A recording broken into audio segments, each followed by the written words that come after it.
My friend moved to a town where nobody is allowed to take photos at all. They took a photo and figured out the horrifying reason why they aren't allowed to. A couple months ago, my best friend Bryce moved away to a town I'd never heard of before. He had just landed his dream job. It was getting to say the last, but worse than that, he practically ghosted me after he left. I sent a few texts here and there, even rang him a few times, but heard nothing in return.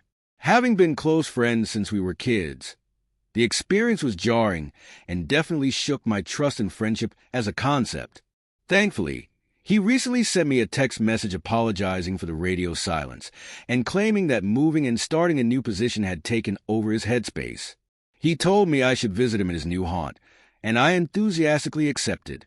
We carved out a week that worked for both of us, and the plan was set, armed with a backlog of Spotify playlists to keep me company.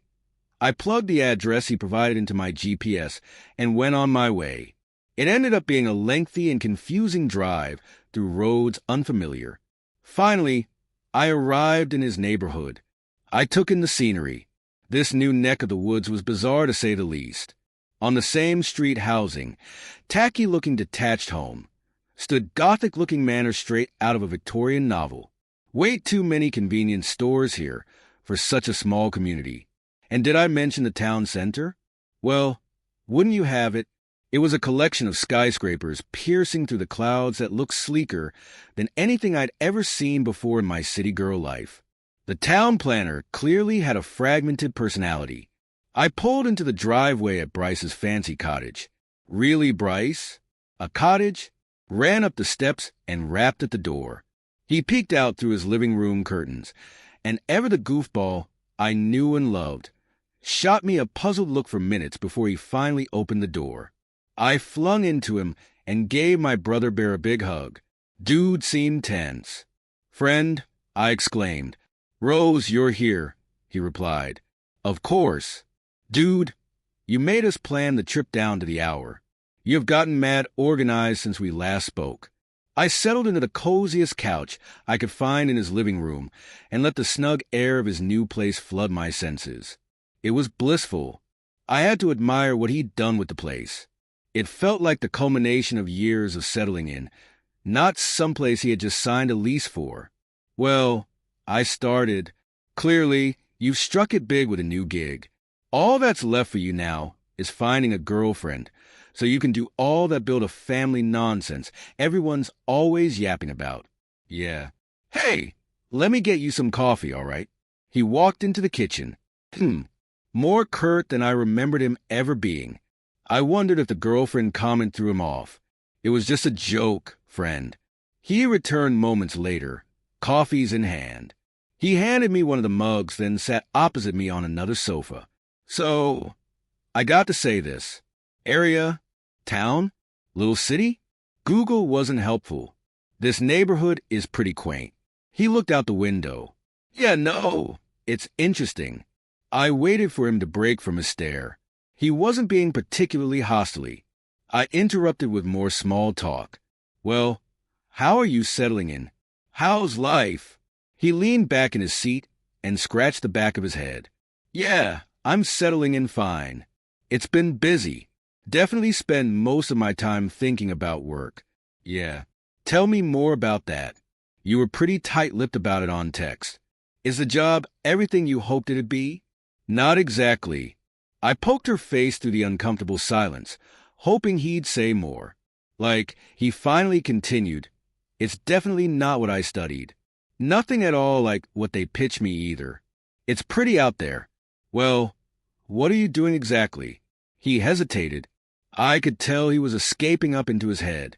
"I think my coffee needs a bit more cream." "BRB." He left the room again. Yes, he's the guy to say the acronym out loud. I pondered in his absence. Dude was a secret super genius who could land a gig just about anywhere. A job that required him to move to the middle of nowhere and leave his loved ones behind had to be nothing short of astounding. But hearing him, he just seemed tired, uninspired even. I wondered how long this move was really going to last. I stopped myself from ruminating further.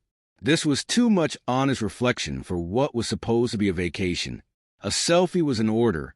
I pulled out my phone, coffee in hand, and Bryce is welcoming a boat in the background. I already had the caption for the Instagram story. Finally found him, you guys. I waited for him to round the corner. He emerged. I clicked. Snap. The light flashed to immortalize a pretty derpy-looking me, and Bryce, mug caught in mid-fall, with his arm outstretched, violently screaming, no. Paralyzed by his yell, I turned to clock the shattered mug and liquid coffee beans spilling onto his hardwood floor. Shit. I looked up at him. Sorry, what happened? Did I just... His attention turned from me to the front door. He ran to it, checked the lock, then pulled at the door as if to test its integrity. He did the same with the balcony door, muttering to himself along the way. I'm so stupid. Of course. She was going to take a picture. Why would I be so careless? I should have known. I should have fucking known. Hey! I walked up to him. It was just a selfie, Bree. I'm sorry if it caught you off guard. He took a deep breath, then spoke in a tone that was very unbecoming of the Bryce I knew. It's my fault. I'm the moron. You always take pictures. It's what you fucking do. And what did I do? I left you alone twice. I fucked us. Sorry, but you are being incredibly rude right now. Explain yourself. A stern look. We are not supposed to take photos. I raised my eyebrows. Not supposed to take photos of what? Your house? Anything. Anything at all in the town. I became convinced this was all an elaborate bid he'd been planning in anticipation of my arrival. I chuckled accordingly. That sounds stupid. A touch of softness returned to his eyes. I was hoping I'd get a chance to ease you into the explanation, but fuck. There's no easy way to break this to you. Is there? What on earth are you talking about? His glance turned to the living room window. He stared out for what felt like an eternity. I idled with him, secretly wondering if my friend had become a head case since I last saw him. He'd never shown signs of being particularly paranoid or volatile, but maybe something had changed since the move. The sound of soft tapping against the window wasn't immediately obvious. When I finally noticed it, I saw a silhouette in the front yard below. Someone, or rather, something, was outside, stretching and reaching to try to peer into our elevated living room window. Hide behind the sofa, said Bryce. Are you for real? Do it. Now! The desperation in his voice was convincing. I begrudgingly followed the orders and crouched against the end of the sofa I was just sitting on. I peeped ever so slightly to watch Bryce approach the window. There's nothing here for you, Bryce yelled at the stranger in the front yard. A beat of silence. The figure outside slowly lifted its hands, clutching a crumpled piece of paper between them, which it then pressed against the window. It was the selfie I'd just taken. Instinctively, I laughed.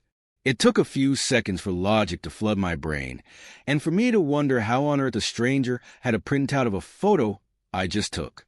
That is in hours. No photos were taken here. The photo disappeared from view. Then the entity raised a single finger, tapping the window and pointing in my direction. No one else is here. Bryce held his ground for a moment. Then he closed the curtains. He sat beside me on the living room floor and placed a gentle hand on my shoulder. I was in denial. How is that even? Sure, Bryce interrupted. He'll be gone soon. Minutes passed and the tapping finally subsided. Like I said, Bryce broke the silence. I was hoping we'd get a second to settle in first. How does someone even do that? Like, technologically, how the fuck could someone do that with my phone? I don't get it. I'm going to need you to calm down for a second. Bryce, what the fuck is going on? With a grimace and a restless shuffle, he struggled to find the right words. So he finally spoke. Let's rewind a bit. I moved to a new town for a job that I couldn't turn down. Right. When I got here, I knew pretty much immediately that something was very wrong. First, I thought I was renting this place, but when I arrived, there was a deed taped to the front door sign in my name. My boss for the job I hadn't even started, yet stopped by after congratulating me on the role in the new place. He told me my pay was going to be much higher than initially discussed, but that the scope of the role would also be way different. I asked him to explain what he meant, and he just said that I'd figure it out over time. He was consistent that if I did whatever he asked in a timely manner, that I'd live a safe and fulfilling life. And so, for some strange fucking reason, you then thought it'd be a great idea to text me to come here? No. I never texted you. I never texted anyone. I ignored everyone's calls, messages, everything. I didn't want anyone to get sucked up into this nonsense with me. But I guess it didn't matter anyways. Something reached out to you, pretending to be me, which means that something wants you here. I tensed up. So, we should get the fuck out of here then, right? Why didn't you ever leave? Funny enough, I almost did. But then someone explained the ambulances to me. Ambulances? Yeah. They should be here soon. Bryce put a finger to his lips. The room went quiet for minutes until the distant roars of the sirens reached our ears. Bryce got up and moved to the kitchen window. I followed. The siren's blare grew louder and clearer. Outside the window, we could see it approaching. It turned a corner and parked on the road only a few houses away. Then I saw it. The back door of the ambulance up, and out stepped a man cloaked in thick garb from head to toe. He pulled a stretcher out the back door. Then another. All of the stretchers had people on them. People whose heads had been completely pulverized. Clumps of crimson-red flesh and cartilage where faces should have been. Once all of the stretchers had been pulled out and left on the road. The cloaked man re-entered the ambulance from the back, then closed the doors. The siren blasted again, and the vehicle drove off. Bree, what the fuck? What the actual fuck? I am freaking the fuck out. Bryce just stared at the stretchers on the street. They were constantly rolling off in different directions. Ah, man, he said, noticing a particular demolished body on one of the stretchers. I like that guy. We went grocery shopping together one time. Who the fuck are those people? People who tried to leave. That's what happens to them. And they're just left on the street? Sometimes. Other times, they're brought to the incinerator, or buried, or chopped up, or occasionally dropped off at someone's house.